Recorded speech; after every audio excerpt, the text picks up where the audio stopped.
Hello everyone, Benji-Sales here again for another video. This is a bit of a new experiment where I'm going to be doing a retrospective on all of the big news that happened in the video game industry for the last week.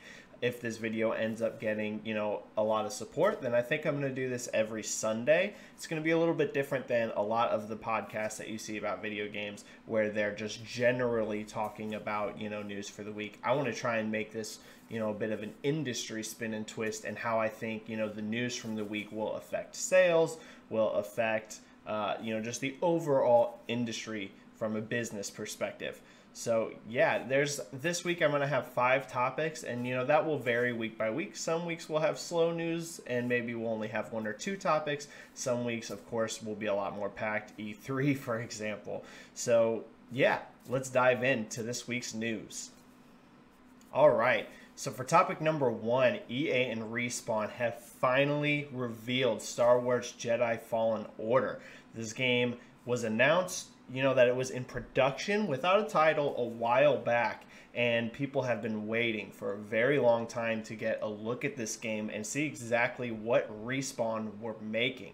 The debut trailer did not feature gameplay, right? It was more of a story, narrative-driven focused trailer, but I think it was great, right? I think it was extremely high quality. I'm very interested in the direction that they are taking the plot.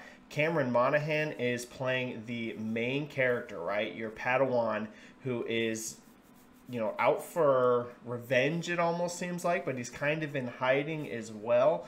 And he is, I believe, an excellent actor. He's famous for his roles in Gotham and the series Shameless, and he's a very good actor. So I think this is a good get by Respawn. I think it's going to help in the marketing, having such a quality actor, delivering a really strong performance, at least in the trailer. I'm very impressed with it. Doesn't feel like a gimmick, right? Sometimes whenever you cast a famous actor in a role in video games, sometimes it can come across a little gimmicky, especially if you're using their likeness as well, not just the voice. But I think it's great, right? I think it goes really good here. Now, in terms of business, right? What's important to break out here? Well, Respawn have been very vocal that this game features no microtransactions, no multiplayer, strong single player focus, and that is almost the opposite of what everything EA has been standing for recently, outside of some of their indie sized games that they've been partnering with studios on. But in terms of the main in-house EA games, everything from their sports titles to what we've seen with Anthem to Battlefield and all of their various IP and property, it's really been about, putting in a lot of microtransactions, putting in a lot of DLC, really focusing on multiplayer and not so much a single player experience. So this is a huge breakaway from their normal business model. And I think a big part of that is that this deal existed before Respawn was actually owned by EA. So what's important here is to see how this game sells, right?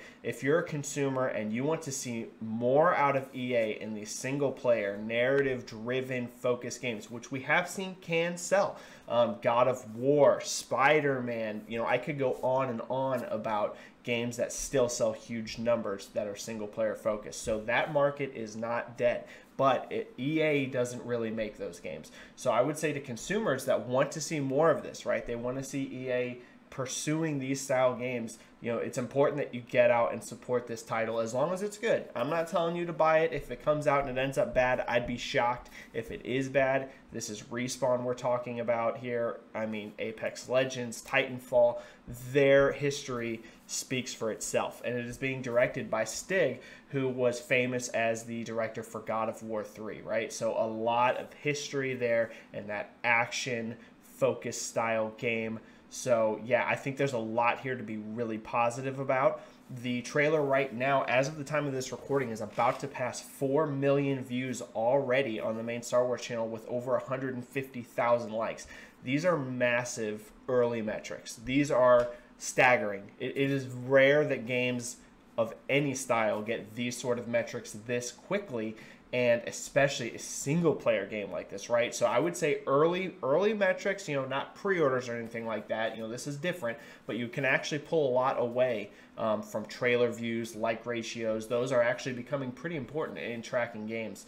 And yeah, the metrics are off the charts. So as long as Respawn nail this game, right? As long as they deliver the quality they're capable of, I think we're looking at a massive seller. I think it's going to be huge. Very easily could be top 10 for the best-selling games of 2019.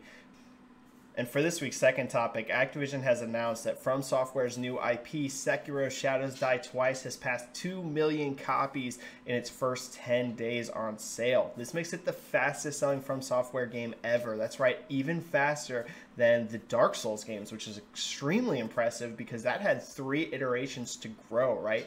It wasn't, just a brand new IP. You saw the sales keep increasing for that. And this is a brand new IP. Now, obviously, From's fan base has grown, over the years. So that, of course, helps to lift this. But either way, it's a great performance, extremely impressive. I have to think Activision's extremely happy they decided to publish this game, which is out of their typical wheelhouse, similar to what we're seeing with EA and Star Wars Fallen Jedi. Activision's also been pursuing a lot of these online microtransaction DLC games, and they're publishing. Of course, this isn't an in-house developed game, but they are publishing this game, and yeah, they seem to be rewarded for it. We saw the game get huge concurrent numbers on PC. Activision noted that the game is selling well on all platforms, so PS4, PC, and Xbox One all seem to be moving a lot of copies. So not a ton to break out here, but I thought it was definitely worth a highlight, and we have another huge hit franchise for From Software. They just continue to prove themselves, right, as this studio that makes these hardcore, difficult games, but they sell extremely well. All right, and for topic number 3, we finally, it looks like, have the leaked details. This is not official, so some of this may change at launch, but the details seem to have finally leaked on the all-digital Xbox One S. Now, as I mentioned, this has been rumored for a long time, and it looks like it's going to include a 1 terabyte hard drive, Minecraft, Sea of Thieves, Forza Horizon 3, and of course no disk drive. It appears it's going to be launching on the 7th of May, and the price conversion looks like it's going to be about $250 US. Now, I have a few thoughts on this. First of all, that price feels high to me to make a significant impact on the market, right?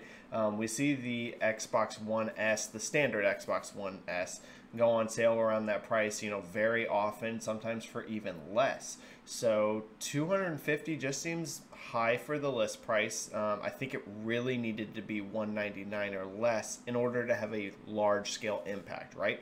In order to have a really big push on raising Xbox One sales on a weekly and a monthly basis. I just think that price is a little high for that. Now, obviously, we will see the price tag go down, just like we see on the Xbox One S and the X. So, of course, it will have promotions. It's not going to always be that high, but I just think they could have really driven a lot more momentum had this been priced at $199, just right out of the gate.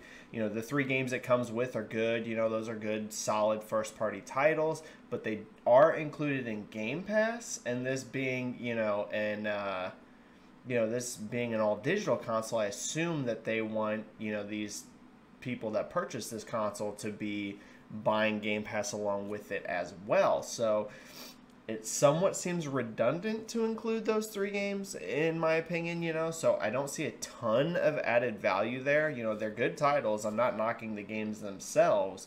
It just seems slightly redundant, considering I'm willing to bet that people that go out and purchase the all-digital Xbox One S are also going to have a ton of overlap with being Game Pass subscribers, which would get them those games anyways. So yeah, I don't expect this to have a huge impact on the market in terms of sales numbers. With the pricing and everything, I think this more points to me that Microsoft's testing the market, right? Testing to see how an all-digital console will go, preparing for next gen. I do think that the next gen consoles will have, a disk drive, but if this does really well, right, if this sells extremely strongly, I won't be surprised if Microsoft quickly brings to market next gen instead of waiting as long as they did this time around, very quickly having an all digital next gen Xbox. I think that's kind of what this is testing the market, testing the waters, and see how well it does. And that is going to bring us to topic number 4. And this is just going to be a really brief one. I'm sure most of you already know this, but Sony finally implemented the ability to change your online ID for the PlayStation Network. Recently, I feel, and I think many other people feel as well, that Microsoft's really pulled ahead of Sony in terms of services. Now, Sony obviously has their own advantages. Their first party and exclusive portfolio is much, much stronger than Microsoft's. But at least in terms of services, Microsoft's really been pulling ahead there through things like Game Pass, backwards compatibility, allowing EA access on their platform. They're just really all in on services. And I feel like it's important that Sony implemented this now. It's a small thing, but it's just showing, hey, we realize services are important. We realize the PlayStation Network is very important. And I think this is sending a message to next generation that Sony is going to continue to invest heavily in services as well, right? This isn't just Microsoft. I think you're going to see a lot of moves from PlayStation to make their services stronger, more competitive with the kind of things that Xbox is doing. And, this is a small step, but I feel like it's a very important one. And that brings us to this week's 5th and final topic. Now, I always want to note sources, but I'm not 100% sure if I'm going to pronounce this right. Now, Piper Jaffray conducted a survey of 8,000 teens, and what they found among those teens is that 60% of them preferred to buy their video games digitally over physical. This is something we're also seeing play out at market as well. So this isn't just, something that's popping up on a survey. We're seeing the transition from, physical being the leading way people buy games over to digital. Now, this is terrible news for companies like GameStop, whose entire business model is really built around physical game sales and pre-owned sales. We saw them post very, very bad financial results for their last year, and frankly a somewhat worrying forecast for the coming year, where they seem to be kind of at a loss on what exactly they're going to do to turn the company around. Now, I don't want to see GameStop go away. I know a lot of people have their own personal issues with the business. I have my own issues with them as well. I don't think they're perfect, but I do think it's nice to have a retailer really built around gaming. And I would, be upset and a little sad to see them go under. It would be unfortunate for all those who lost their jobs as well, of course. So, I hope they can turn things around in the long run, but, we are seeing that shift that's inevitable. And, I really wanted to separate this out in its own highlight, not just, to point out how companies like GameStop are really struggling with this, but also to note that if you follow sales and you pay attention to sales, it's easy sometimes to form a really strong opinion around just, physical charts, because we don't always get the digital picture, but I want to caution against that. Fortunately, we're starting to see people like the NPD group and some of the charts out of Europe, add a lot of digital data in those charts as well. So things are definitely improving. It's just not 100% of coverage, but it's much better than it was a few years ago. So yeah, if you see something pop up about physical sales, wait until you get the full picture with digital as well, because, really that transition's already happening, and going into next gen, physical sales will become not the dominant way, right? So we're already seeing a lot of big AAA games get 40-50% digital ratios. That's only going to go higher next gen, and I think it's going to be a much rarer occurrence that a game sells more physical copies than digital copies in the next generation. All right, everyone, that is going to do it for this week's episode. Thank you so much for watching. If you liked it, make sure to hit the subscribe button, the like button, and let me know in the comments if you want to see me continue to do this. As long as there's demand for it, I will try and do this every week. I'll try to post them on Sundays so we have some consistency around this, and try and dive a little bit deeper into some of the headlines for the week in terms of how it affects the industry in terms of business, and not just you know, a shallow observation of it. So yeah, thanks everyone for watching. Follow me on Twitter. I'm at Benji-Sales. That is the best way to communicate with me, and I will see you in the next video. Thanks.